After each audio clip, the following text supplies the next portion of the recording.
พี่น้องช่วงนี้มันมีองค์กรหนึ่งจัดจัดคะแนนยอดนิยมคะแนนอวอร์ดพี่น้องเอ๋ยให้กับศิลปินคนที่ได้รับการโหวตหลายๆได้คะแนนโหวตหลายๆก็สิได้เป็นศิลปินยอดนิยมพี่น้องโดยใส่เงินในการโหวตทั้ง SMS ก็ดีทั้งไลน์ช็อปก็ดีใส่เงินในการโหวตเงินจาก FC ทั้งหลายบัดนี้ก็เลยมีศิลปินผู้หนึ่งขออนุญาตเห็นต่างพนาวานานะบ่เห็นด้วยกับอย่างนี้เป็นศิลปินสั้นน้ำศิลปินแนวหน้าศิลปินระดับประเทศซุปเปอร์สตาร์เลยดิเบิ้ลปทุมราชเราบ่เห็นด้วยกับข้อนี้เราโพสต์ไว้จังสี่ละยังยืนยันเหมือนเดิมคำเดิมทุกปี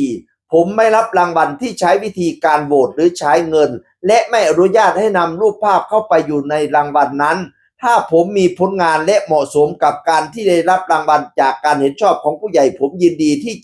จะไปมากๆครับแต่ถ้าจะให้ FC แฟนเพลงของผมต้องเสียเงิน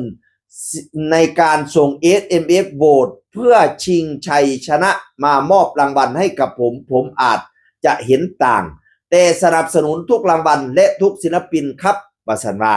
เห็นต่างกับการใช้ FC มาเสียเงินไปโหวตอันนั้นไปโหวตอันนี้บ่อยากให้ FC มาเสียเงินนำประมาณเราว่าจังซี่พี่น้องเอ่ยลางคนก็เห็นด้วยอยู่เพราะว่าลางเที่ยมันกัน FC กันลางเที่ย FC ผู้ลางคนก็ทุ่มอีหลีดิทุ่มคักทุ่มแน่พี่น้องเอ่ยลางเที่ยล่ะบ่ได้ให้โหวตเที่ยเดียวนะผู้ใดมีเงินหลายก็ได้โหวตหลายผู้ใดคันเป็นมาผู้หนึ่งโหวตได้คะแนนหนึ่งจังสี่กับพ่อว่าดีเนาะแต่ว่าขันผู้ใดเงินหลายโหวตได้หลายปานนี้เนี่ยมันจังไดล่ะมันคือจังเอาเงินซื้อรางวัลดีลังเตียขัดสิเว้าไปเว้ามาก็ได้พี่น้องมันก็แล้วแต่แตกต่างความคิดเนาะแต่เบิ้ลปทุมราชนั้นขออนุญาตไม่เห็นด้วยแล้วก็ไม่ไปรับรางวัลแล้วอย่าเอารูปผมไปขึ้นเกี่ยวกับพวกนี้ว่าซั่นว่าบ่อยากให้ FC มาเสียเงินกับเรื่องพวกนี้ถ้าเป็นรางวัลที่ผู้หลักผู้ใหญ่เห็นผลงานแล้วยกย่องให้เฮาเป็นผู้สมควรได้รับรางวัลอันนั้นผมยินดีไปแต่ถ้ารางวัลเกิดจาก FC ต้องมาเสียเงินส่ง SMS ให้ผมขออนุญาตเห็นต่างบ่ไปพะนะว่านะมันก็แล้วแต่คนสิคิดเนาะบางคนก็เห็นด้วยกับเบิ้ลปทุมราชนี่ล่ะบ่อยากให้เอาเงินมาแข่งกันพะนะว่านะให้แข่งกันด้วยผลงานลางคนนี่FC นี่ก็ทุ่มย่างเปลี่ยนย่างตายเด้อโหวตนี่บ่แม่นโหวตเป็นร้อยดิผู้ลางคนโหวตเป็นพันโหวตเป็นหมื่นคันผู้เดียวโหวตได้เที่ยเดียวใครแน่นี้บัดนี้ผู้ใดมีเงินหลายก็โหวตหลายบัดนี้มันก็จังได๋อยู่เนาะลางเที่ยก็ได้เนาะ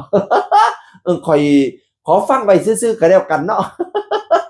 เพราะช่วงนี้มันมีองค์กรนึงจัดอวอร์ดเกี่ยวกับเรื่องนี้พี่น้องเอ้ยโบดเบิ้ลแล้วก็ออกมาเว้ากับเรื่องนี้เอาผู้ใดได้รางวัลก็ดีใจนำแต่ปานนั้นก็ยังมีอะไรทำไมอยู่มีเรื่องน้อยเรื่องใหญ่แย่กันอยู่ผู้ได้รางวัลผู้บ่ได้รางวัลก็ได้แย่กันผู้อยากแย่ก็แย่อยู่ โอ๊ยเนาะแต่ว่าเบิ้ลแล้วก็มีเหตุผลของเราดิอันนี้คือความคิดของเบิ้ลหรือซุมจะว่าจังไหนเว้าสู่ข่อยฟังแหน่เสียงอื่นคนเก่าเว้าสู่ฟังสวัสดีครับ